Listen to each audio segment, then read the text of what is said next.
Welcome back to History Unveiled. I'm Alex. And I'm Jordan. We're thrilled to have you with us again.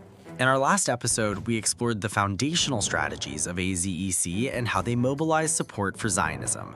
Today, we'll dive into the powerful demonstrations and advocacy efforts of the American Palestine Committee in the mid-1940s. One striking aspect of this period was the emotive advocacy, especially highlighted by the musical memorials for Holocaust victims. Despite some pushback from the American Jewish Congress, over 100,000 people attended these performances. What do you think this massive turnout indicates about the public sentiment toward the Jewish plight at that time? It shows a deep emotional connection and urgency. The Holocaust was a stark reminder of the need for a Jewish state. How can emotional narratives and advocacy resonate with audiences today? In October 1945, a convention attracted 22,000 attendees inside and 45,000 outside, with the rally the day before boasting 200,000 participants.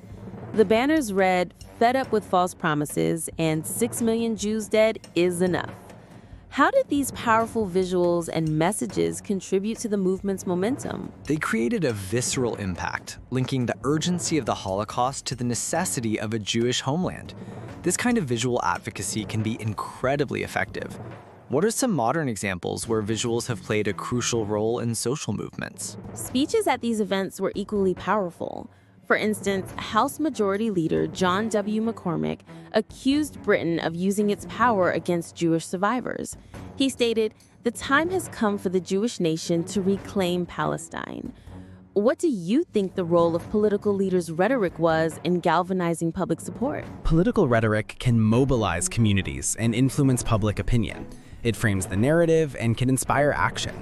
How important is it for leaders today to connect emotionally with their constituents on critical issues? Following the convention, a massive grassroots campaign unfolded, including 250,000 notices sent out and telephone squads reaching out to citizens. Abu Hillel Silver and Stephen Wise declared that the Jewish people would resist British policies to the bitter end. How does this grassroots mobilization reflect on the effectiveness of community organizing? It underscores the power of collective action. When communities unite and advocate for a cause, their voices become harder to ignore. In what ways can grassroots movements today learn from these historical strategies? By 1948, AZEC had established itself as a formidable force in American Zionism. Yet their influence on U.S. policy toward Palestine was still limited. They were planting the seeds for future advocacy that would bear fruit in the 1960s. How does this illustrate the long-term nature of advocacy work? It shows that change often takes time and persistence.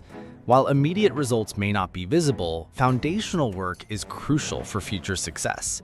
How can today's activists remain motivated when facing slow progress? Today, we've explored the significant demonstrations and advocacy strategies of the American Palestine Committee.